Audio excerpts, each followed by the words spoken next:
Welcome to the Oddity Shop, where the bizarre is always on sale.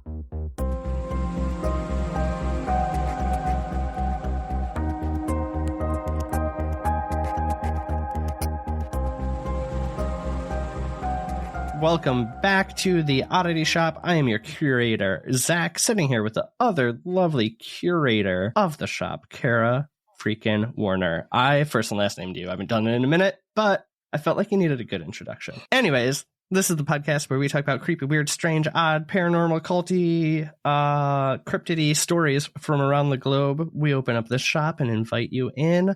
What the hell is new with you today, Kara? Well, okay, I never told you this, but the Sunday after Black Friday, I went to the crystal shop again, that one I was telling you the about. one you took your nephew to? Zach, yeah. Let me tell you, I can't remember her name. She is the sweetest person ever. Like the girl who works there? Owns it. Yeah. And she like remembered me, and I didn't think she would, just because when I took Zach shopping, I like was dressed up and like kind of looked cute or whatever. And then I looked grungy as fuck because it was after Black Friday and I was done. But I wanted to go get him a crystal for Christmas. So I was trying to do some stuff. And she was just so cute. She's like, hey, how are you? And I'm like, oh my God. Great. Anyway, she was so cute. So for Black Friday, she put mystery bags together. And they were You know us in a mystery bag. We are so in. Like, fuck. I don't care what I get out of it. I just love the mystery. I wanted to buy you one, but they were $35. Yeah. And she only had 3 left because she said that she sold out on Black Friday and panicked. So she said she was up all night making more for Saturday because she had promised on her social media that she'd have them throughout the weekend. And so she panicked, made a bunch, and then she sold out. But when I got there, I got there at 12. They opened at 12 on Sunday. And she had 3 left. And she's like, I still have mystery bags. I'm like, okay. So I bought one. Did you buy it for you or for Zach? Well, I bought it for me. Well, I bought it with the intention of kind of going through it and see what I got. And I got so first off, it was like $70 worth of stuff, or $75. And I believe it. I did try to record a reel and I'm just not good at it, but I'll send it to you because I got a lot of really cool stuff.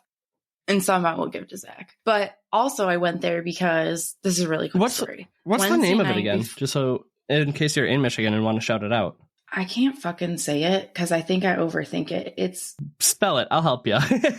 Hold on. I'm looking it up because I had it practiced because it's really not that fucking difficult, but my brain wants to say mineral. Okay. So it's MINAREALM. My brain keeps wanting to say mineralum, but it's like mineral. Like realm. Mineral. I can't say it though unless I stare at it. What city is it in? Fenton. If you want to go check out the place Kara's become obsessed with, Mineral in Fenton. She doesn't have an Instagram. She has a Facebook. I told her she should get an Instagram, but she doesn't like social media, and I don't either. But anyway, really quick. So I went in there for Zach, and then also I had on Wednesday night I went out with my parents and my brother and my sister-in-law, and I met an owner of this establishment that's actually down the street from where I grew up, and he just bought it. And he was the sweetest person I've ever met in my life. And somehow him and I started talking about being empaths, and he didn't know what that was. Anyway, I had given him my triple protection bracelet, and he cried. Aww. He cried. He said it was the nicest thing as anyone's ever happened, and I was like, that has ever happened to him, and it was like the sweetest thing ever. So that I needed to. We're becoming those people who now give crystals to like, you're an empath, here, have some rocks. Yeah, and I mean, he is 50, like in his 50s, so he's lived here pretty much his whole entire life, but he was brought here on a like a school visa thing, like a school trip. He's from student visa. Yeah. No, I can't remember where he's from, but he was like the sweetest guy cute. Ever. Look at you. So that's that. That's really all. You were sweeter than me. What's new with me? I'm sweet. You are. I don't know. Nick was just here. We're recording Sunday, which is different for us. So he just left, but we had a really nice weekend where Saturday we went down to Lowell for the Christmas parade, and had dinner with some friends out there, and it was just like really cute and chill. And then today we went out, we got like a sushi lunch, and then the downtown market has this like I think it's called Chris Kindle Market set up. So Chris. Yeah, Kindle. it's like a... Not like Chris Yeah, Kringle. well, it's like a German Christmas market. So they have all these like outdoor like wooden cabins that have different booths and vendors in them, and it's all like super cute. And for $10 you could get mulled wine in like a little mug, and you got to keep the mug. So we drink or walked around drinking some like hot wine and did some Christmas shopping. I saw that Nick had that. I didn't know what it was. It was really cute. And we just came back. I got him sucked into. He's never watched Grey's Anatomy. So we just finished season 2, and he had his first like Grey's experience of like the trauma that show brings you finally. And he is completely sucked in. I think I only watched season 1, and I was like, yeah, oh my God, it's so bad, but it's so good. I think that's why I probably should rewatch it, but I got too much shit to watch. All right. Are you ready? Last thing before we get question? into it. I just no, sorry. you're good. You're good. I just think usually you're the one I know. so excited. I know. I just think we should wish everyone a happy new year. It's now the 4th of January. Hopefully you all have resolutions in place. The creepier the resolution, the better. Be odd. Come out of your creepy closet. All right, that's all I have. What's your odd resolution? My odd resolution, I guess that's not that odd, but I am going to work on meditating at least 4 times a week. I thought you were going to say 4 times a day. And I'm like, holy shit. 4 times a day. No, I've been trying to do it daily and I'm failing at that. And I just need to like build up the habit a bit more because it definitely helps with like my anxiety and everything. So that's my resolution. Ooh, I can't stop yawning. I don't have one. Don't ask me. Well, that's fair because we are ahead in the future. So you have a few weeks to figure it out. In our reality, it is only December 3rd. December 3rd. Yeah. So all right. We'll I'm in here. February on the show, we'll ask you and you can tell everyone. All right. I'm ready for my question now. Okay. Do you pick a little too much or not enough? Like pick, like scratch pick or pick things? No. Choose. Do you choose having a little too much or not enough? And what, like what's... You always give me vague ass questions. I know. And I knew as soon as I started asking. I probably go for too much. Okay. So like in our Bat Squatch episode, too much detail either makes you think there's no way that this could be true, or it's one of those things like, well, how the hell did you come up with all of this? Like, it has to be real. Yeah, there's that fine line when you're trying to figure out if somebody's lying about like, you have to have that perfect balance of detail. Okay, so now would you take like if it's like with a story, would you take too much detail or not enough detail for you to like maybe believe in it? Like I said, it's got to be that fine line because if it's not enough, I'm not going to believe, and if it's too much, I'm like, you're lying. So but knowing me, I get really pissed off. Like I hate movies that end without explaining everything. So I'm gonna say I'll still take too much because I don't like to be left in the dark. I kind of agree. Yeah. All right. So we also know, though, that people kind of drink the Kool-Aid when it comes to things, or they come up with hauntings and stories to gain attention, money, power, all that kind of stuff. So with this story, I'm going to let you decide. Oh, God. What? Yeah. Am I going to go full skeptic on this story? I don't know. Okay. And I know you've never heard of this story because I've briefly touched on it in other episode, like in another episode. I think is I this said something about it. And no. Okay. I was thinking about it. We just did a lot of cryptids, so Mothman, yeah. This one, I don't know. Okay, so before we get into it, though, I have one more question. Double. Do you know what a mongoose is? Yeah. And not the bike. I mean, I definitely I had the coolest mongoose bike growing up with the like 4 sets of peg or 2 sets of pegs on the front and on the back, and I thought I was the coolest kid. I had the mongoose helmet. I think I hit it with what color was it? The bike. Your bike. It was orange and black with white writing. I think Kyle's was orange. And I really wanted the black pegs, but I got the silver ones. So I tried to spray paint them, and then they just looked terrible. See, after a certain point, pegs weren't cool. Yeah, no, they were. So Kyle didn't. I don't think he had pegs because I wanted him to get pegs, and he thought they weren't cool. And honestly, I probably got them like slightly late to the game because I would have had them like probably 99, early 2000. So I was probably a little late on the peg game, but I still thought I was a badass. I couldn't skateboard, so that was the next best thing. But yeah, no, I know the little critter. They kind of look like a ferret, right? Yeah, a mongoose is a small carnivorous mammal. They resemble a ferret or like a meerkat. They are found mainly in Africa, but also in Southern Asia and Southern Europe. And according to Britannica.com, mongooses are short-legged animals with pointed noses, small ears, and long furry tails. They're kind of cute, yeah. They are. The claws do not retract, and in most species, there are 5 toes on each foot, and their fur is kind of gray to brown. It's commonly like grizzled, like kind of like rough looking, or freckled with a lighter gray color. Do they have pegs? Sorry. What do you think they sound like? Probably, I mean, if they're like a ferret or a meerkat, probably like little chirps and stuff. Well, they make like a high pitched screech scream. I kind of want to hear it now. I did look up. I'm gonna look it up. Okay, do it. How am I gonna get it to play where you can hear? Hold on, let's try. Isn't that? Could you hear it? Yeah, but that's not what I thought they would sound like. Yeah, no, that's a little wild. It sounds like it's in pain all the time. It does. Yeah. It's weird. Wild. Okay. All right. Now, you might be asking, Kara, why are we talking about mongooses? Kara, why are we talking about mongooses? Wait, are they mongooses or mongeese? They are. They are mongooses. Because I have problems. I need to know the correct plural of animals, all right? We've already gone through giraffe.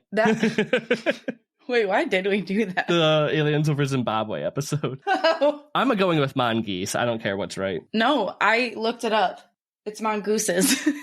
Language does not make any fucking sense. It doesn't. It's fucking idiotic. All right. In 1917, James or Jim, and sorry, I go back and forth, I think, in my writing. So James or Jim, same person, and Margaret Irving were married. Jim was a commercial traveler, but he decided that he wanted to live on a farm. So they moved to Dorlish Cashin to become sheep farmers. Where is that? This is an isolated place on the Isle of Man, United Kingdom. Okay. Being isolated, it kind of made living difficult. There was no electricity or running water, and this farm actually really wasn't doing well. Oh. I know. And the couple soon expanded to a family of 3 with their daughter. I just cracked my knuckle on accident. Sorry, listeners. Keep it in there. Sorry. They expanded to a family of 3 with their daughter, Voirrey. That is a great name. So I heard it a lot of different ways. So this is how it's spelled. Voirrey. So I would think Voirrey, but when I translated it, it said Voirrey. Okay. Either way, still gorgeous. I'm going with Voirrey. I love it. Isn't that cool? It's cool. Okay. That was in 1917 when they moved there. They soon have their child. Farm's not doing too great, right? Mm-hmm. So in September did I say 1913? 1917. I think you said 17. Okay. So in 1931, the peaceful life the Irvings were living ended. And the family started to hear scratching on the paneling of the house. I wish I had a scratching sound. Oh, I could probably do one for you after the squirrels lived in my walls for 6 months. Yeah, so that. So there's squirrels in my walls. Oh, God. Okay, so they're hearing this in the paneling, right? And they're like, what the hell? And then it continued with gurgling and growling within the walls. So it's like the squirrels. They were like in the walls, not really necessarily on the outside of the walls, in the freaking paneling of this little small farmhouse. It is hard to get critters out. Right. And so you're thinking, duh, it's a farm. They're animals. And that's exactly what they found out to be, animals. The cause? A mongoose. Now, this took months to figure out what animal it was because they accidentally happened to see it running. And this is odd because a mongoose? Why would a mongoose be in the United Kingdom? I was going to say, yeah, that's not one of the places you really said. Right. So a mongoose in the United Kingdom can actually be explained. How, you might ask? Well, how? In 1912, in 1912, a neighboring farmer had decided to bring mongooses to the land to help control the rabbit population. Mongoose. So he had actually, sorry. Mon guy. Look it up right now. I did, but look it up. The plural of mongoose is mongooses or mongeese. Top Google result. All right, so it is mongooses. Mongeese is not a common plural, but it is cited as an alternative plural in many leading dictionaries. So I think it should be mon guy. All right, so anyway, this farmer in 1912 brought mongooses, mongeese, mongai to his land, and he control the rabbit population. Got it. So a surviving mongoose trying to get into the family's house doesn't seem that odd now. No. Okay. This rat-sized yellowish weasel kept the family up for night after night after night. With all the disruption, James made many attempts to capture and kill this animal. Are they nocturnal? Because that would be really fucking annoying. I actually think that they are. Ugh. But now I might just be making that up in my brain. Mongoose facts. Dang, I should have threw that in there with my It's all good. It's all paragraph about Mongai. we get to make up at least 1 or 2 facts an episode. They're nocturnal.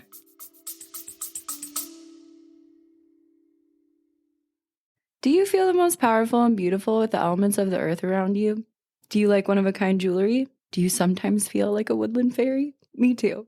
That's why I created Holly and Hemlock, a magical shop filled with handmade wooden jewelry and metaphysical tools. Come check out our enchanting wooden wares at www.hollyhemlock.com and join us in honoring the magic and beauty of nature with each unique creation. That's www.hollyhemlock.com. All right. So he used traps, gunshots, poisons. Nothing were any match for this mongoose, as he was very smart and he got away every time. So this little critter was just way too smart for everything. And this is a wild story. So at one point, he had Jim, whatever, had taken a piece of bread. Mm-hmm. And I don't know if it was toast or if it was just bread, but he put some peanut butter on it. And he laid it out I think in the hallway or on the steps. I'm not quite sure. And in the middle of the night, they wake up to that screech fucking dying sound and coughing, gurgling, hacking. Because he put poison on it. I don't know if I said that part. So he put poison in the peanut butter, sorry. And so they hear this and they're like, well, we finally fucking got him. So he's not only in the walls, he's coming inside the house. In the house, yeah. Because at one point they see him run around the corner, and that's how they realize it was a mongoose. But it took months for them to even figure that out. Okay. They think that they killed him. Nope. When they got out, when they fucking woke up, the piece of bread was still intact. No peanut butter was moved. This little fucker pretended to die. What? Yeah. Did he just live through poison? Is he super goose? He didn't. He just knew not to eat it. And so he pretended to make all of those fucking dying noises, and then he never even ate it. What a little shit. Right? So after months of failed murder attempts, the family just gave up and they decided they just had to get over it. And this mongoose now resided in their home too. And that was it. So this could be a cute story of a family pet, right? They take on this, they embrace this mongoose as their little friend. Yeah, but you haven't talked at me for nearly long enough, so I know there's more. Well, and we do odd here, hello, so we're not doing family pet. Anyway, I know you've been hanging out with babies recently. And I'm getting better with them. I picked one up unprompted this weekend. I picked one up. I picked a baby up unprompted. Nobody forced me to do it. I had an okay time. She's just over a year now, though, so it's the baby is far less fragile. I love how she still doesn't have a name. It's a baby. Piba. Her name is Amelia. But Piba. So, okay. Imagine a baby that makes that gurgling sound when you're talking to them. So when you talk, they try to talk and they're making that gurgling sound. This mongoose would make sounds like that as if it was a baby trying to talk, according to James. It's kind of like how cats domesticated humans by acting cute. You know, the whole cat thing where they cry and then flop and then they get into your house and then they're like, fuck you, I don't need you anymore, I'm warm. Yeah. So this kind of went on for months, right? Where it would be the family would be talking or whatever, and then this little mongoose would almost be talking back. Now, they don't always see the mongoose. He's usually hiding, but they would hear him. Okay, so James begins to speak words to him until they were repeated back by the mongoose. No. So literally what you would say to shut up, like a parrot, if you will, is what I wrote. So he would literally just keep saying words and sentences over and over again, and this little shit fuck would repeat them back. How? This mongoose grew very fond of Voirrey, and at this point she was 13, and he would mimic her and other human speech. So soon we have a full-blown talking mongoose. Now, at this point, do you think that this could happen? No. Because, like I just say, but parrots can talk and animals understand us. But so do you think? But there's like thousands and thousands of documented parrots talking. There's not thousands of mongoose. Well, gooses. All right. Well, so you're saying no? You don't think? Just give me more. Just keep going. Well, you're going to lose it if you already don't feel like this is legit. All right. Hold on. Once talking. Let me ask this. Yeah. Mm-hmm. Other than the family, is it documented by anybody else hearing this mongoose? Let me continue on. Once talking, the mongoose introduced himself as Gef. G-E-F. Gef claimed to be an extra clever mongoose. He said this himself? Yeah. He was born in Delhi, India on June 7th, 1852. And Gef explained that he was a ghost of a mongoose. And he was quoted saying, "For years, I could understand all that was said. I tried to talk, but couldn't until you taught me." I have questions. How is he the ghost of a mongoose, but also a physical mongoose? So these are questions that we will get to. Question number 2. How did they teach him to speak? He just listened to them? Yeah, well, that's what I said. James just kept saying phrases and words over and over until he just started repeating them. And then he just freaking picked it up. And now here's the thing. Gef didn't stop here. He learned English, but he also knew some Russian, Manx, Hebrew, Welsh, Hindustani. I can't say that. What's Hindu? Hindustani. That sounds right. Flemish, Italian, Arabic, and Spanish. That's all that he claimed. How the hell? I don't know. He was also, you're just so angry. I'm just confused. He also had a fine repertoire of songs he loved to sing and nursery rhymes he was taught by Voirrey. Gef was also a prankster, though. Of course he was. So at first it was said that he didn't show himself a lot, and the family would actually they had almost like a net thing in their kitchen that he would just kind of hide in, and then sometimes he would lower it down and come out, and then he hid in I think it was a basket or a box in Voirrey's room a lot, other than just being in the walls. And so, like I said, he didn't show himself a lot, and he said, this is a quote from Gef, "I am a freak. I have hands, I have feet, and if you saw me, you'd faint. You'd be petrified, mummified, turned into stone or a pillar of salt." What? He's very dramatic.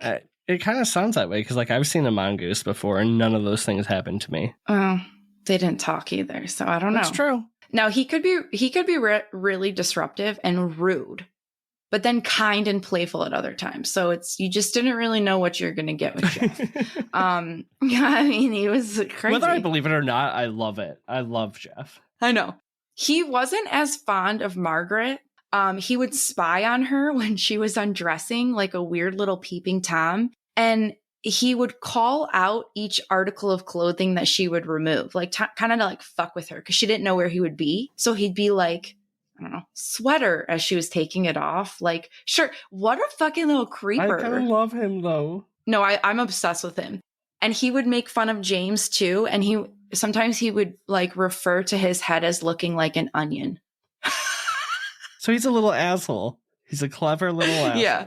Now, there are a lot of articles that go different ways. So at times he was apparently really obsessed with Voirrey, and he would follow her everywhere, and he would threaten to always follow her when the family moved, the family moved her bed into their bed. And he apparently, I only read one article about this, so I don't know if it's true. I think he did really like Voirrey, and he would just follow her around a lot. Okay. And so the family kind of got a little leery about it. And so they moved her bed into their room. And then that night he freaked out. I guess there was banging and shaking, and the door, he was pounding and scratching and fucking screeching, that horrible screech, at the door, all night long. And then, yeah, he was "I will always follow her." That's why I don't know if that's totally true, because then, however, he guarded the home. And he would announce when anyone was trespassing or if guests had arrived. So, he would just be "Hey, somebody's here," or, whatever's here for dinner. He was their smart doorbell before they existed. He was. That'd be And handy. he was even their alarm clock if the family overslept. He would wake them up. Oh, I could so use a Mongoose alarm. I cannot. I know. If that thing was screeching, I would actually get out of bed on time. I know, he would. And he would monitor the fire. And if the family had fallen asleep with it lit, he would put it out. How? Isn't he cute? So this is so cute. He would accompany the family into the market, He would just walk along the hedges so that he wouldn't be seen. But it was said that he would just jabber on the whole entire way there. Like once he started talking, he didn't stop talking. And he would just follow along the hedges so no one could see, just yapping away. It reminds me of Shrek. Remember when they're at the beginning of Shrek, Donkey. They're trying to like herd up all the magical animals. She's like trying to sell Donkey. He talks and he doesn't until like they make him fly. Dude, it's so donkey vibes. It's not even funny. You just wait. This is my personal favorite part about Jeff. Okay. He was nosy. So Jeff would catch rabbits because remember, that's why the mongooses were there in the first place. So he would catch rabbits to earn his keep. And while doing so, he would spy on the neighbors and learn of all of their affairs and other secrets. And he'd come home and just like talk about it. Okay. I'm starting to really love this goose. I love Jeff. Okay. So then he enjoyed sneaking on the bus and he would catch a ride around the island and he would just like be hiding and he would just be eavesdropping and he would just return home with all of the city gossip. I need a Jeff. I love him.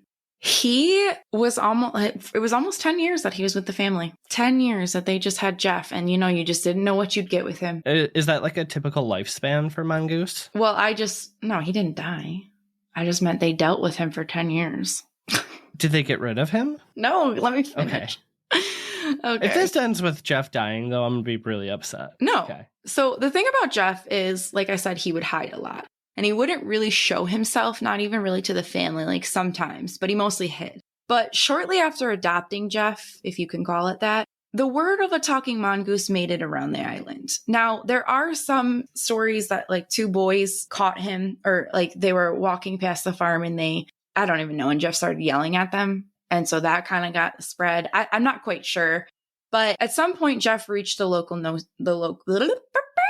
local papers. When it was investigated, it was determined that it seemed to be Voirrey throwing her voice or having powers of ventriloquism. So that's kind of like what the paper said. They're like, nah, it's just Voirrey throwing her voice. I feel like the voice throwing is how they used to explain any weird voices. Like, especially around that time, any spiritualism stuff going on or like demonic possession. It was always just somebody throwing their voice. Yeah. So Jim wasn't really having that. So he wrote to the English ghost hunter Harry Price, which if you guys don't know, Harry Price was really well known.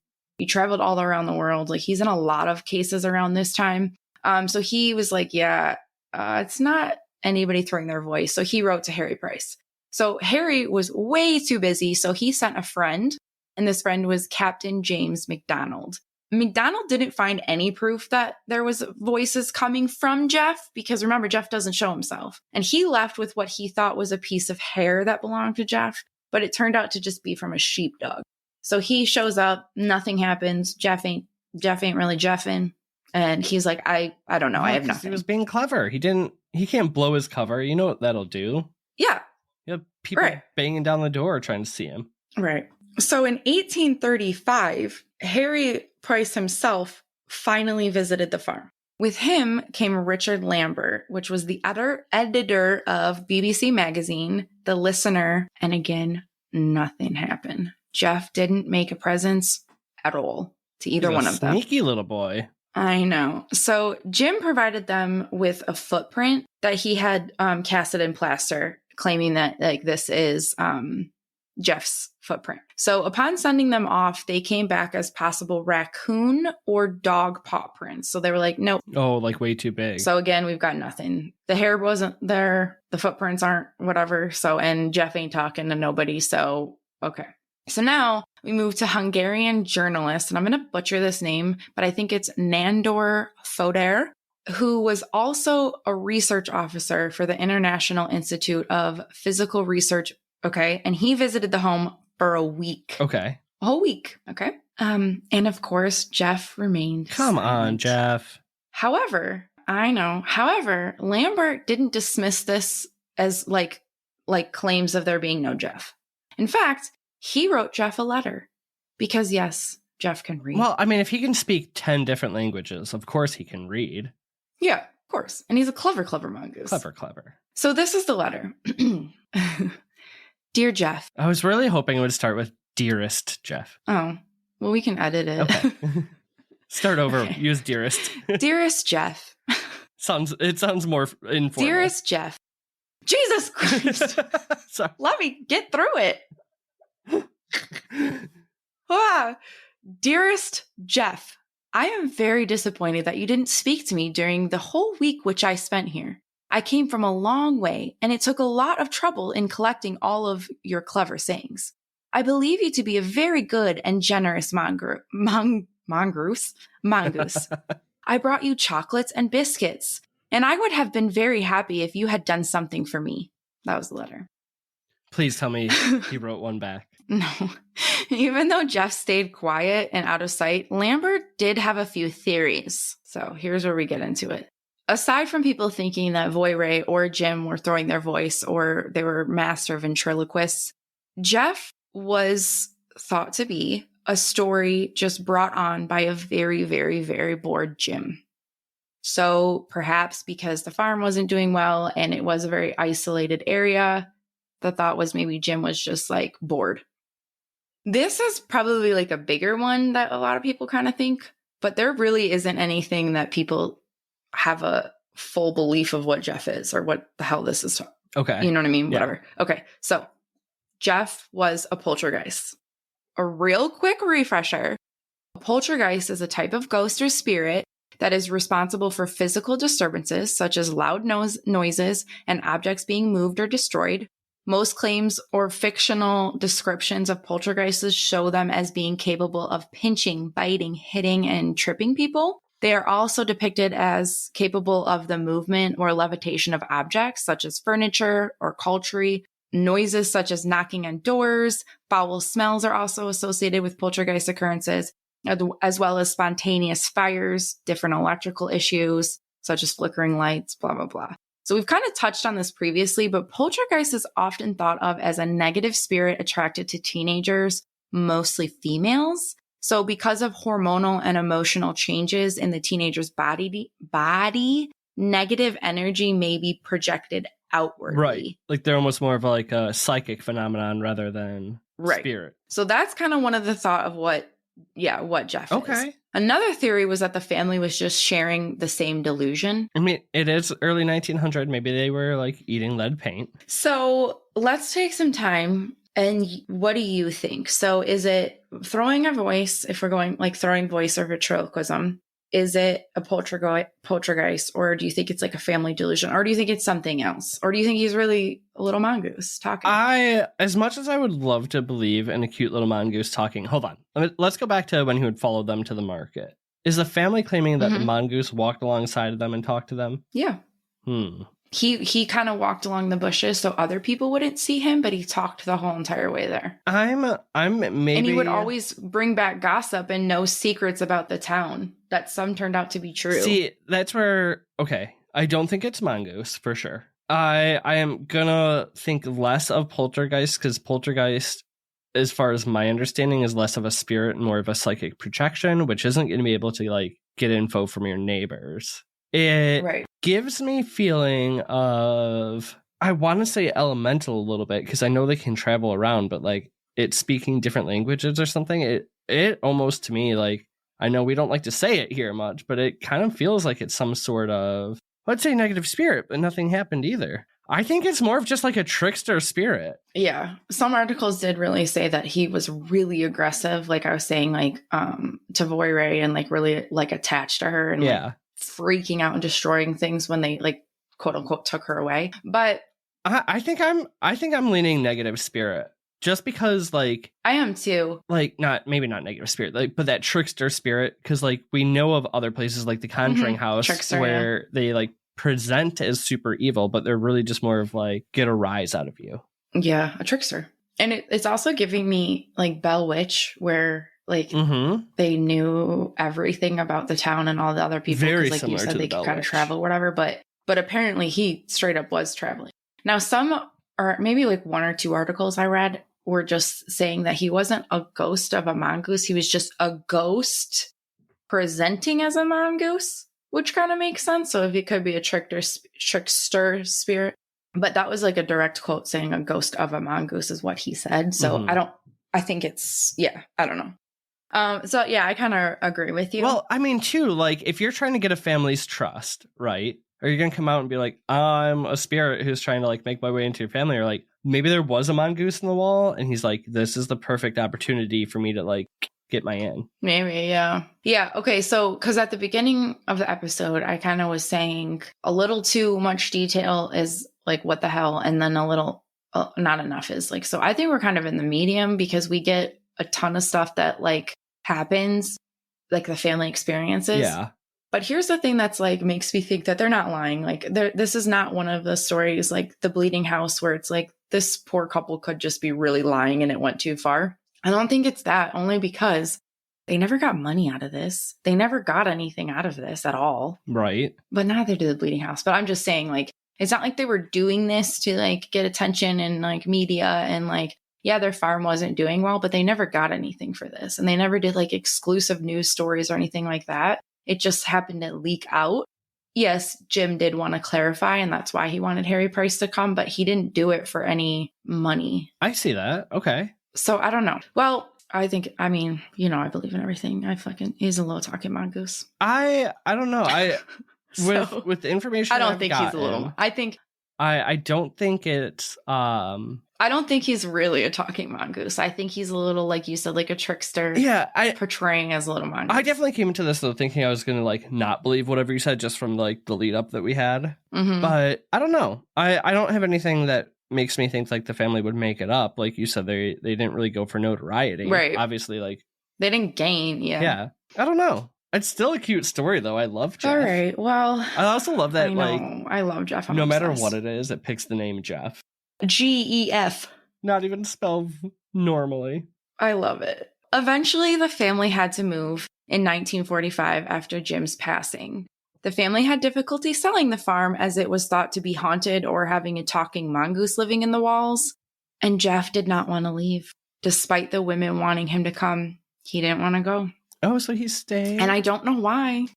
Leslie Graham purchased the farm, and he claimed to see the mongoose. But not only that, he claimed to capture, kill, and stuff Jeff. Oh, wait, how do you kill a ghost mongoose? Well, right, because we don't, I mean, they never, so the family never claimed he was a ghost. They were like, he's a real fucking mongoose. He was a possessed mongoose. That's what I'm going with. Maybe. Margaret and Voirrey are rightfully upset, so they went back to the farm. But this supposed Jeff wasn't Jeff. It was a black and white, much bigger mongoose.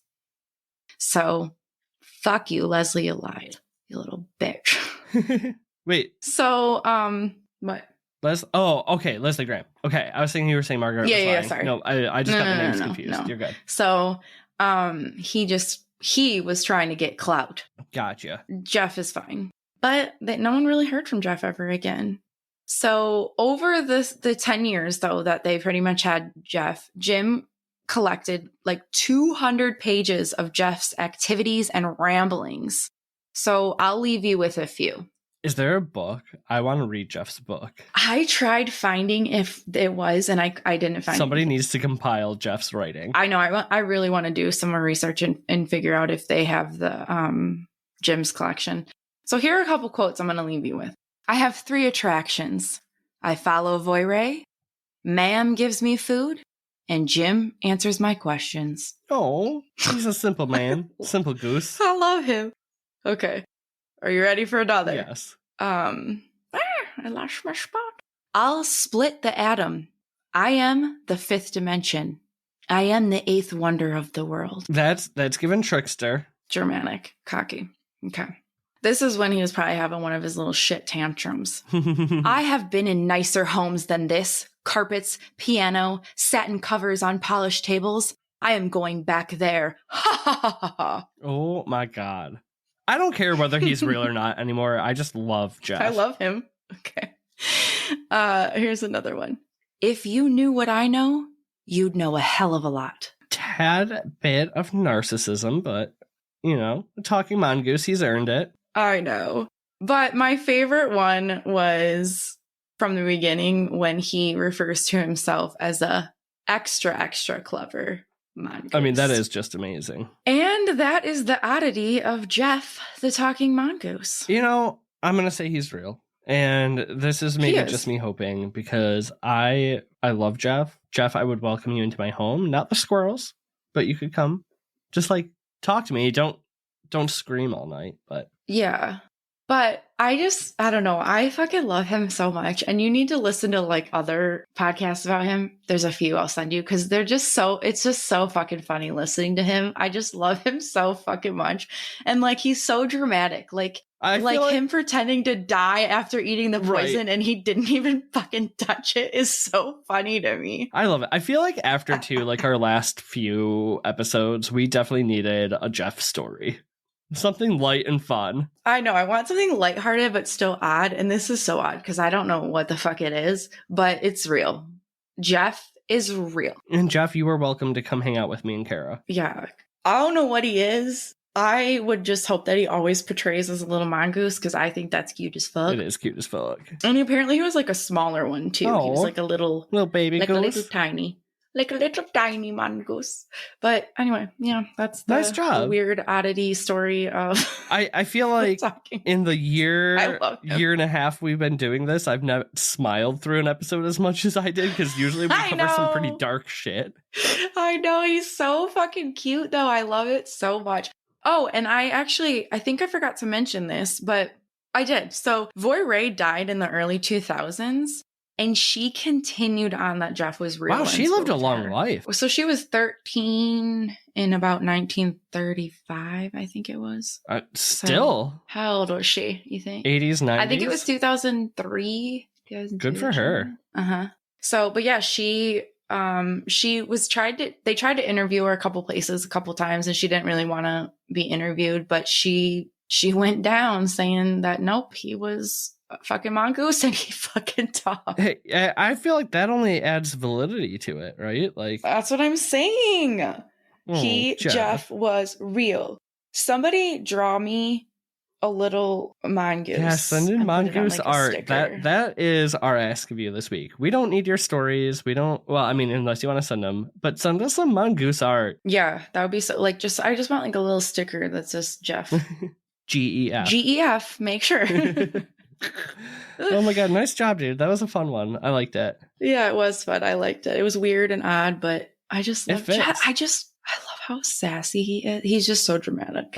My kind of guy. Sassy and dramatic. Although maybe I wouldn't get along with him because I'm also sassy and dramatic. Oh my god. No, whoa. All right, Jeff, come to my house. I'll come visit. All right. Well, that is what I got for you this week. Nice job. Job. As always, well, new request mongoose art. Otherwise, send in your stories. We would love if you are finding yourself coming back, leave a review on Apple or I think ratings on Spotify. And yeah, talk to us on socials.